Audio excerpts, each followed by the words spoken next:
I guess a video. Everyone's been kind of asking me, not here lately, but I got a lot of older messages about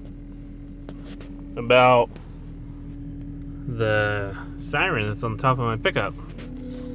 So I actually finally got the fuse in it the other day. It hasn't been working for a while, and I really haven't needed it. But so this is a cake siren, and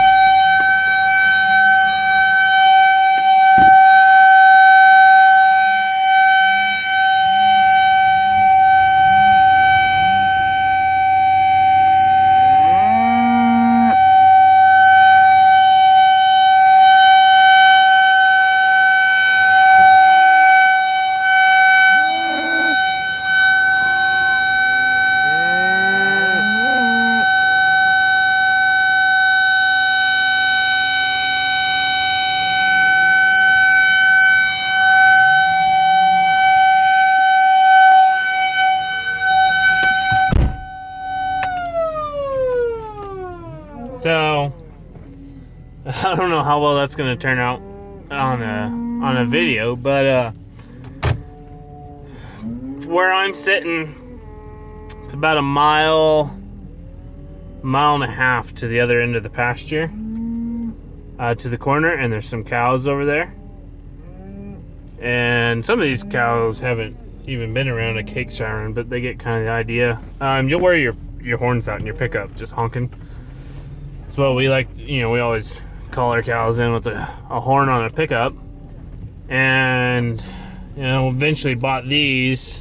I've got 2 of them because it just saves horn on your pickup and they can hear it a lot further. I used to have a pasture leased about 20 miles from here, and it was all trees. And it works extremely well in the trees because they can't see you at all. But they can hear that siren and they know where it's coming from, and they'll actually come to you.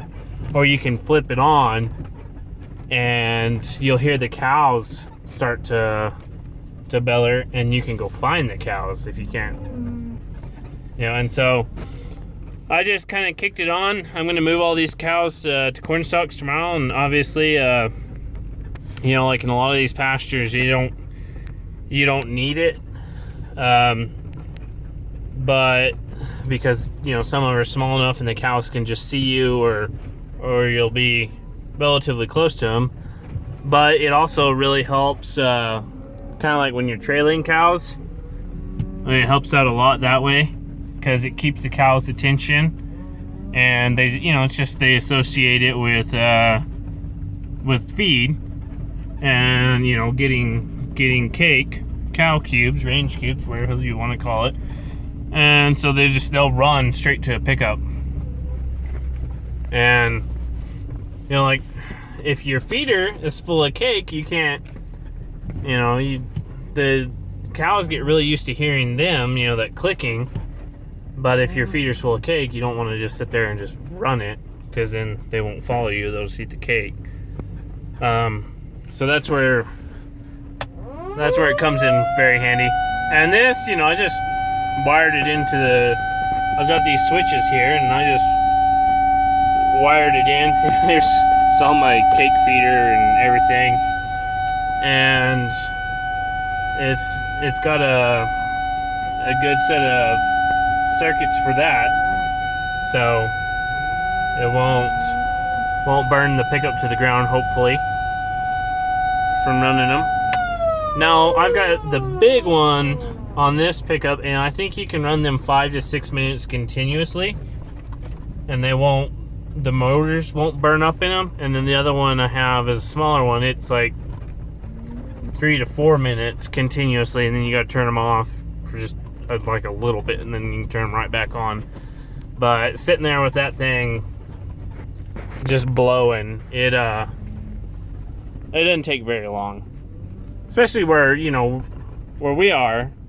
It's pretty flat, but they do come in really, really handy for certain things. So I'm just gonna I'm trying to trail these cows closer to where we're gonna need them tomorrow morning, and just feed them over here. And then tomorrow they should be on this side of the pasture, which means they probably won't be. They'll probably be on the complete opposite end.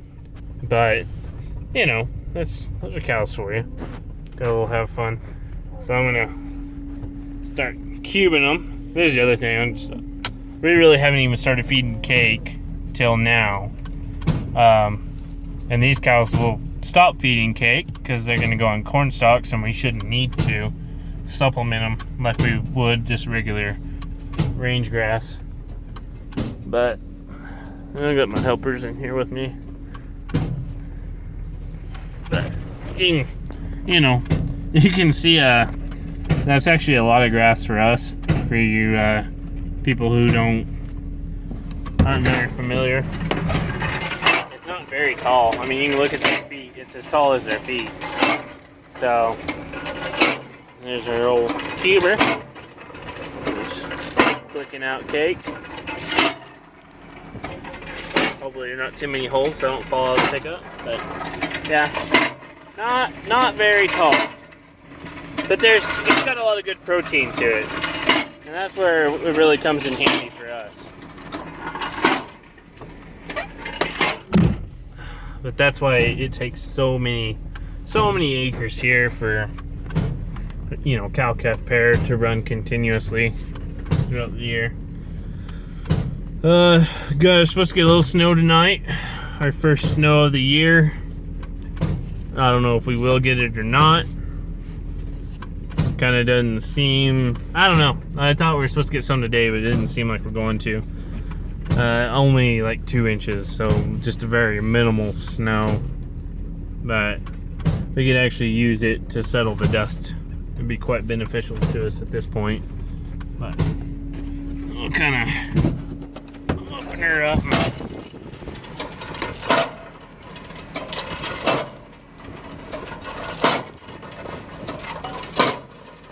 So I'm just getting these cows just kind of motivated to work with us, that's all.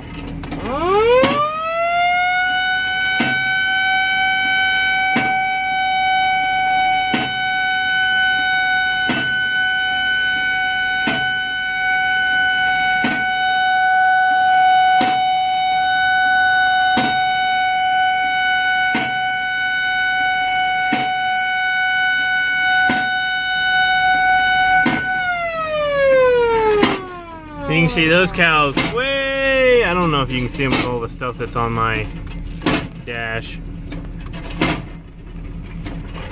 No. A very, very dirty window. Probably not. Well, there's a couple of cows, there's a herd of cows about 2 miles from here. And they've all heard the siren, and they're just walled up against the fence. So they know what it is. And they're just wanting their feed.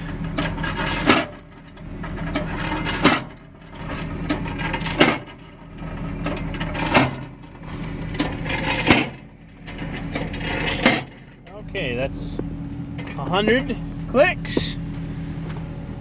I fed them yesterday, so should really only be feeding them. But yeah, that's just our little pile. Works out pretty good.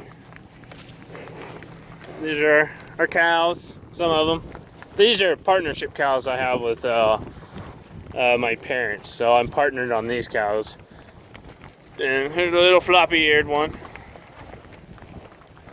But this one I got at college. I got her from the school I went at down south.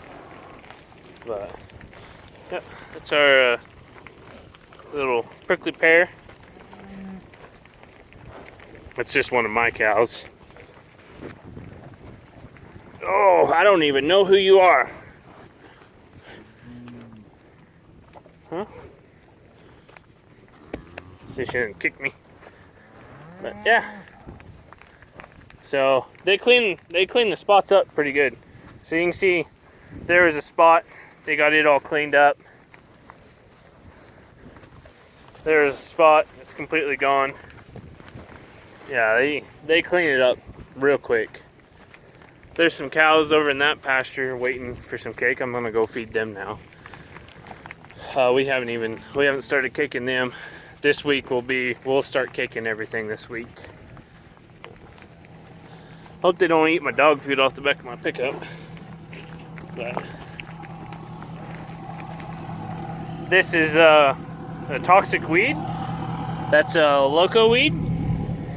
It will fry their nervous system if they eat it.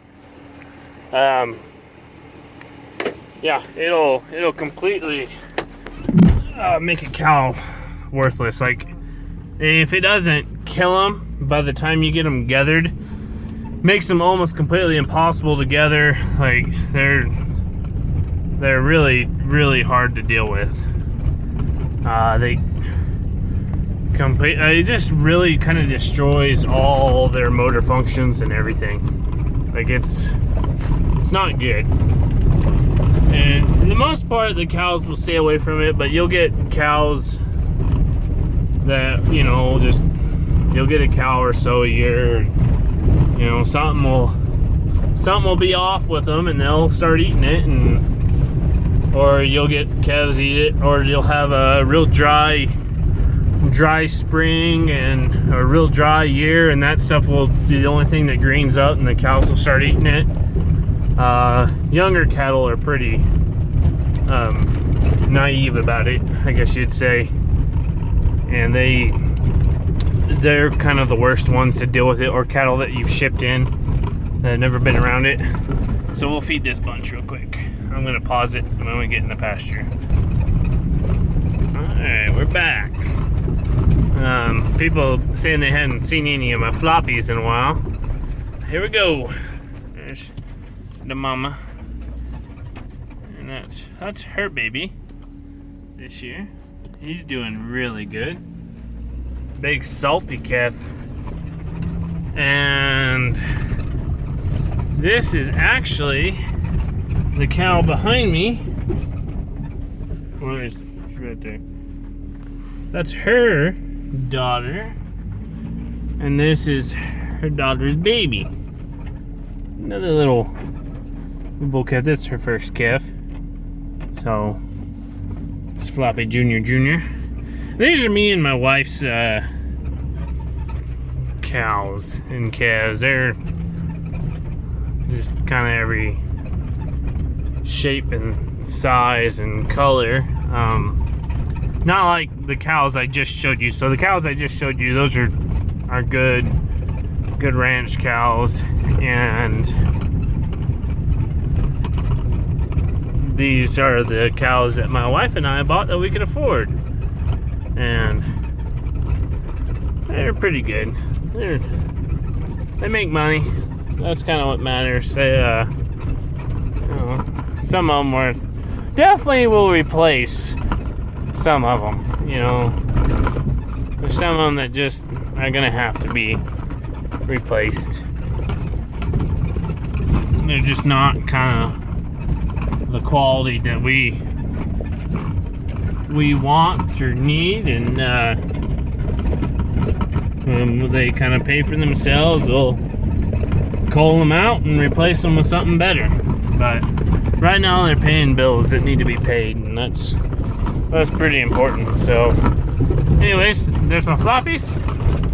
Hope you guys enjoyed it. If you got any questions, comments, we'll answer them the best that we can. So thanks for watching.